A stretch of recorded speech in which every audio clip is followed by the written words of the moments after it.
So now we have some miscellaneous concepts in Hibernate. So first one is code reduction. By saying code reduction, what I mean is, let me show you in example. Let's first close everything, and with annotation approach, let's copy this practice that we have done.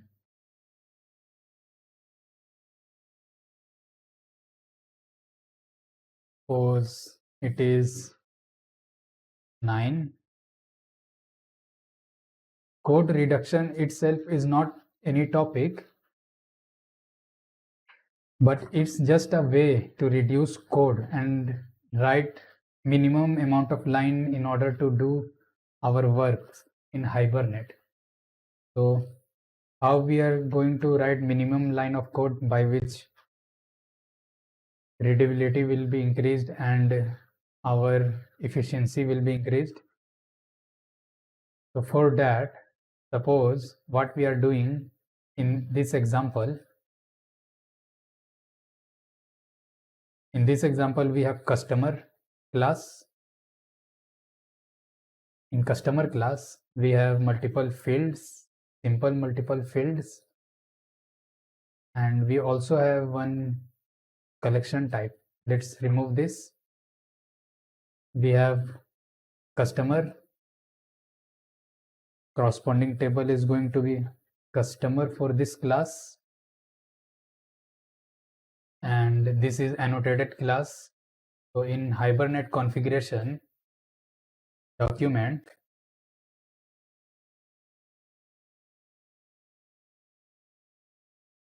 we are configuring this class, annotated class.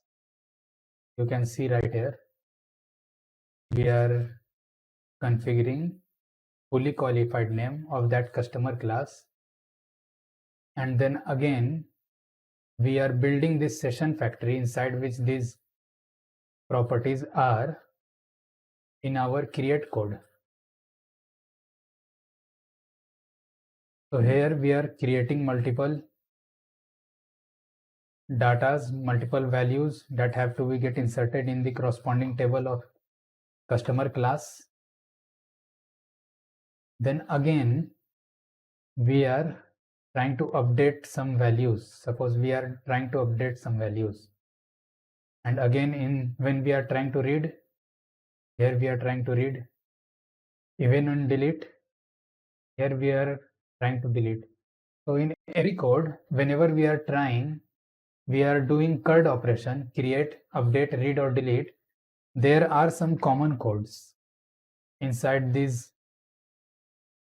practice, which are, whenever we are creating our table or inserting data in our table, whenever we are doing create operation, then there are some codes like this that are common in every other. These codes are common in every other operation. Doesn't matter if it is create operation or update operation, read or delete. These bunch of codes are there in every operation. You can see here. These bunch of codes are in every operation, whatever operation we are performing. Here you can see. In every create, read, update, delete, we have to write this line of code first in order to start our operation, to perform our operation. Before performing any operation, create, read, update, delete, we must have to mention these codes. Is that any way by which we can get rid of these codes?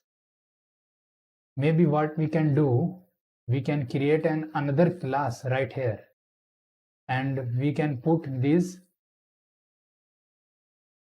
line of codes inside that class, and whenever we want these codes in here, suppose here is a create operation, we put this line of code in another class, and then whenever we want to use this line of codes, whenever in create statement, create operation or update or delete or read operation, we are just going to call that corresponding class in which we are going to store these codes.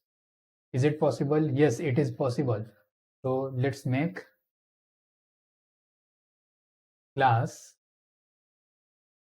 We can say this HibernateUtil class, because in this we are putting the codes that are common in multiple different operations.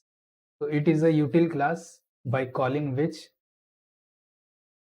we can get the repeated code in just a single line. So just copy these codes again from here and paste these codes right here. So everything what we are doing inside every operation, create, read, update, delete, now we pasted that in this HibernateUtil, but we are not going to do so. Why? Because we have two things right here, session and transaction. We are getting two things right here, session and transaction.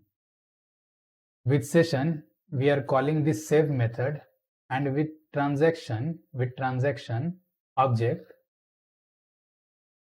we are committing. So if we are going to write all these line of codes in HibernateUtil, then we have to extract these two values, session as well as transaction, from here. So let's do it step by step. First, we are only going to get the session factory from the HibernateUtil. So just simply remove this file, and whenever we are going to call HibernateUtil, then these codes have to be executed. So how that can be happen? We have to bind these codes in static block. We have to place these codes in a static block. So whenever this class is going to be get called, these codes will get executed. And whenever we are going to call this class, what we want to have this object of session factory. Let's say it is a factory. So what we can do right here is we can take help of singleton design pattern. What is singleton design pattern? Singleton design pattern is in which you cannot simply invoke the constructor of this class HibernateUtil. You cannot make the object of this HibernateUtil class. So convert it into the private. The object of HibernateUtil is private. So anyone just simply cannot create the object of this HibernateUtil class. So when we can't create the object of HibernateUtil, how we are going to access the session factory object, which is factory? We are going to use static method. So public static, and we want to access session factory from our create code. So for that, it is static and it have to return session factory. So return type is session factory, and we are creating method name get session factory. So return type is session factory. It is going to return that session factory, object of session factory. So object of session factory is factory.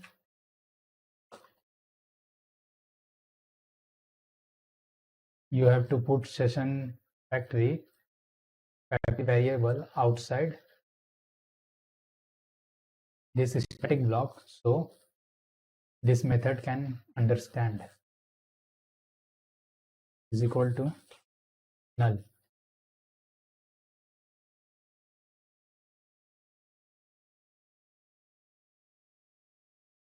Factory is throwing try and catch. Let's do try and catch. Let's put all these in try and catch.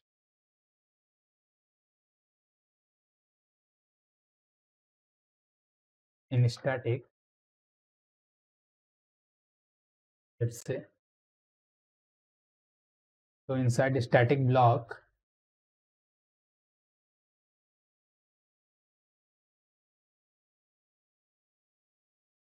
what is happening right here is factory should be like this, and let's remove try and catch and static block. Let's close static block.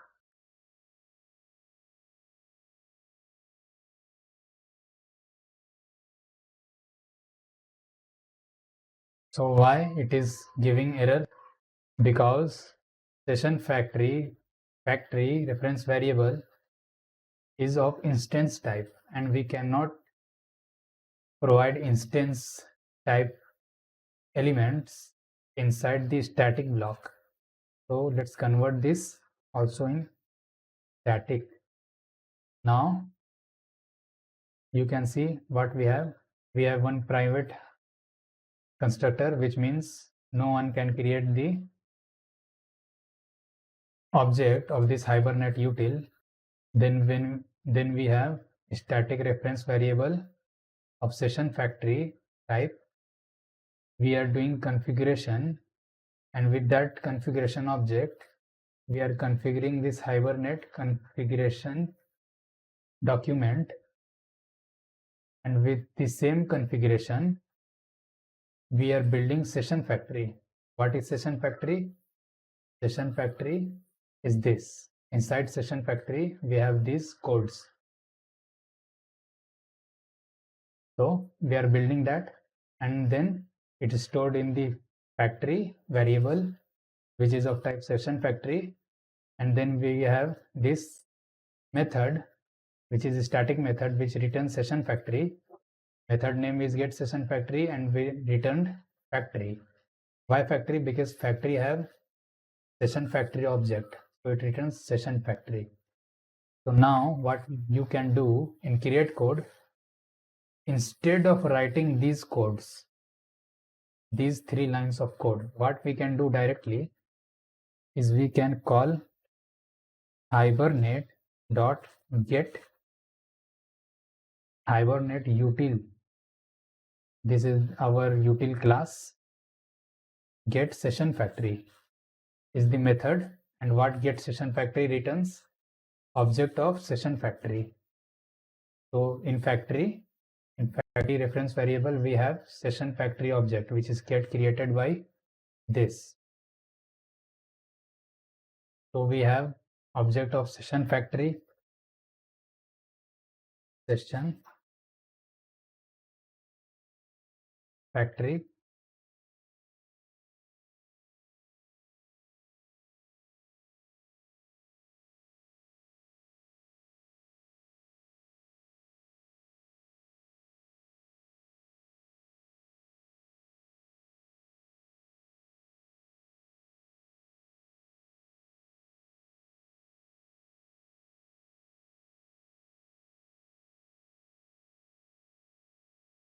Hibernate session factory. So from HibernateUtil class that we made, we are getting session factory object through this method get session factory. Hibernate dot get session factory because it is static method, So we got session factory object. So instead of doing these 3 lines of code, we did it in a single line of code. So you can remove this all 3 lines of code, and this is how we can do code reductions in our Hibernate programs. So now in every operations, we can remove these 3 lines of code and simply call HibernateUtil dot get session factory method. Hibernate.util is class dot get session factory, which will return the session factory. We don't have to write these lines of code in every operations. So this is how you do little bit of code reductions in your Hibernate program. So let's do that in every operations. Let's remove this 3 line of code. Even in delete, let's do this 3 line of code. It is going to work fine. Let me show you. So what is this database we are using? We are using study. So let's remove the study database. Creating the database. Right now we don't have any table, stored table. We don't have any table in study database.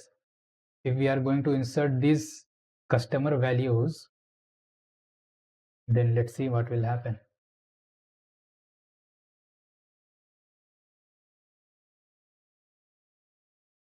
It is working fine. Even with this line of code, with this class HibernateUtil, we can do our job. So show tables customer, select star from customer.